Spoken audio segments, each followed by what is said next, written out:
Indeed, there's one question which says we have 3 interchanges on the Accra Kumasi that have not yet been finished. That would you be minded to finish those before you begin this ambitious Accra Kumasi Expressway? Okay, thank you. We have not abandoned the work on the Accra Kumasi. The minister for what is name, Roads. my brother Kwame, still has has asked contractors to continue the work, and those that we inherited, we've paid, and contractors who are minded are going to site, and they have asked them to go to site and continue the work they are doing. So I want to use this medium to assure everyone that government has no intention to abandon that work, and will continue. The only problem we have is that we've seen variations of cost estimate that has doubled the cost of construction, and the minister is looking into it. The question is, why not focus on completing because there are 3 major bypasses under construction, Bunsu and beyond Konongo. Why not focus on completing these bypasses and also closing the gaps between the bypass, so that at least we can have dual carriageway from Accra to beyond Konongo before you start this ambitious Accra Kumasi Let me put it this way: the two are not the same. One is a trunk road, one is an express road. We've never had an express road in Ghana, and what we have, as we shown yesterday, was not just a road. It's more than a road. It is opening up a country, setting up industrial hubs, building access to new industrial enclaves and all. So people just see it as a road, but it's more than a road. It links the country in a way and build businesses along the corridor and connect the two together. Express road, you will pay. Trunk road, largely you won't pay that much. And even if you pay, it's a normal toll. But this one, if you pay higher than a toll. So the two are not the same. And anytime you use an express road, you have to have an alternative route. The current road is the road, and the expressway will be. So is there financing for the Accra Kumasi Expressway? We are working on a financing. They'll say, what do you call it, engineer's estimate already out. But because they are going to go on tender, I cannot put it out. Because are you looking for domestic financing or foreign loan? We are looking for domestic financing. I have very little appetite for doing domestic. So you haven't finished Accra Kumasi Road, yet you are going to go into the domestic market. So this looks like bonds. Let me put it this way. We have budgeted 30 billion cedis in the budget for big push, for big push, of which this is part of it. Okay. So there's some money already. There's some money already allocated. Do you have a sense of the length of time it will take? This is 3 years. And President Mahama you will do an Accra Kumasi Expressway in 3 years. Yes. President Mahama will finish this before he leaves office. Atu, the Accra Kumasi road has been in construction for the past 7 or 8 years. Can you find out how much money they allocated to the program? We discussed this on the last program. They took a loan of 750, but we are told that it was for different things. Okay. But they had paid about 100 for that. Okay. And so they haven't finished. And that's how much they've spent on that road. And you don't. You see, announcing a package is different from allocating resources to the package. And so you may announce something, the intention will be there, but if you do not have resources, so are you saying that of the 30 billion big push, some of that will go into the Accra Kumasi Expressway this year? Exactly. Serious? Yep. And you'll finish it in 3 years? Correct. 195 kilometers. Yes. 198. 198 kilometers. You'll finish it in 3 years. Correct. 6 lane. Yep. Through bi-directional. Add there, so yes, it's a new alignment. It's a new alignment. Ofuase Achimoda. Correct. Bosomtwi to Kumasi. Serious? It will be done. There's another road question for you. Yes, we want to find out about the Accra Cape Coast Takoradi Highway. The idea that's our road. That's our road. But it's taking a bit of time. Yes. But I'd like to inquire about ring roads that could be alternatives. For instance, over the weekend, I used that road when I went to my hometown on my mother's side.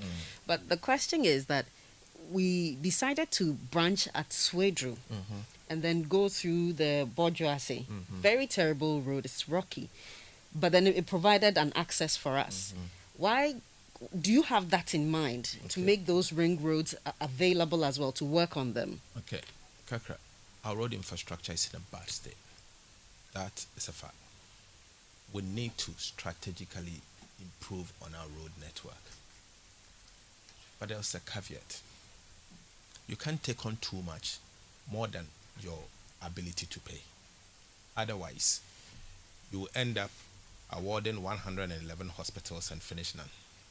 So what we are trying to do is that, based on the budgetary provisions we've made and the awards of contract that we've made under the big push, we want to finish them first. And then we'll come to phase 2. And then after phase 2, we'll tackle also another set. Finish, then you go to phase 3, and gradually you know that's. I think what we'll be doing going forward will be that we'll announce phase 2, phase 3 ahead. So motorists and citizens will know that my road is part of phase 2, my road is part of phase 3. That will calm their nerves. But as we speak, phase 1 is what we are focusing on. Government has a plan to build the orbitals, the Accra orbital, we will call it the Accra Outer Ring Road. But that will be part of phase 2.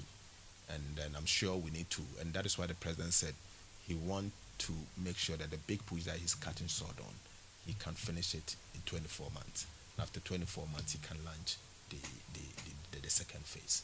So this Swedro of phase 2. There's actually a follow-up there from Obo Ejumaku Ekutuyase. Ask the minister if the Mankesim to Ejumaku to Swedru to Nsaba to Nsawam will feature in next year's budget. I think that's the ring road point. Yes. So that again is my road. And that I know is part of what has just been awarded, and the contractor will go to site soon. Great. Ben, I have one question for the minister. Why are we trying to give an import duty exemption of around $10 million to a company on a day he said they were removing VAT exemptions? Okay, let me put it this way. Bernard, we are not giving import duty exemption. Mm-hmm. What was done was that we inherited a contract that the previous administration signed. Mm-hmm. It has to do with what we call ITAS, Integrated Tax Administration System.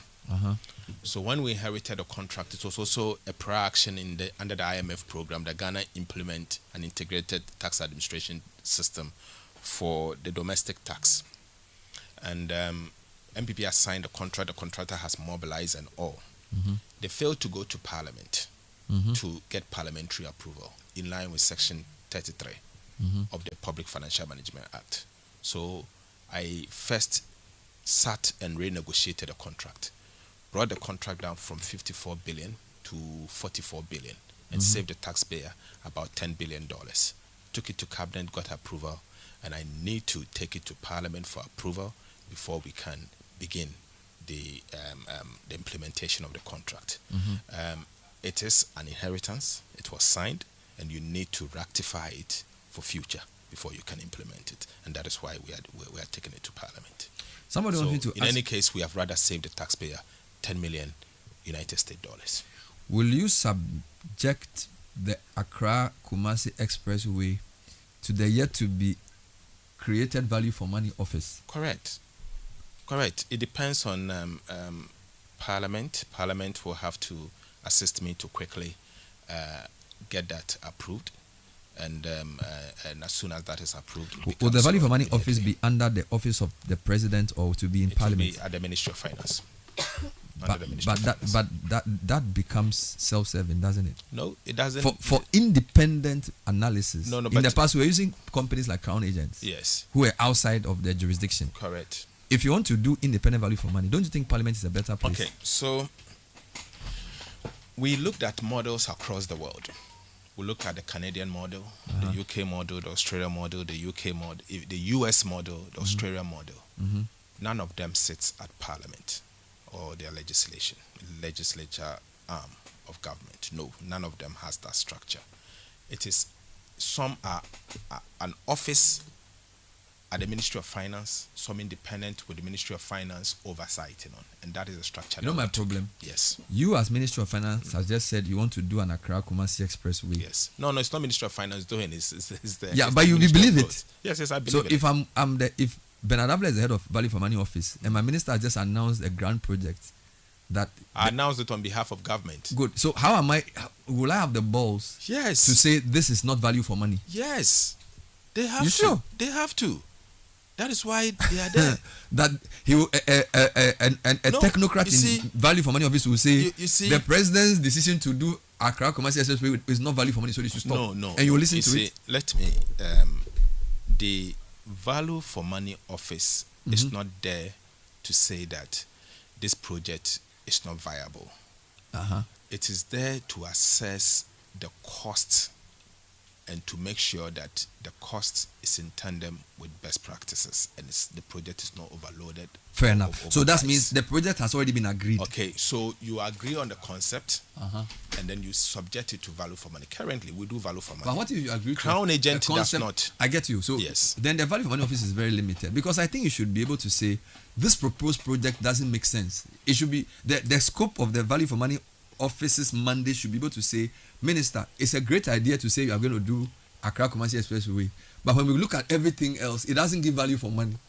Don't do it. Oh, no. They see that advice can also come because you remember you do value for money before award of contract. Uh-huh. So if the technicians, after assessing and come to realization that the cost does not make sense Yeah. and the state cannot afford, they can equally advise. You are sure of this? Yes.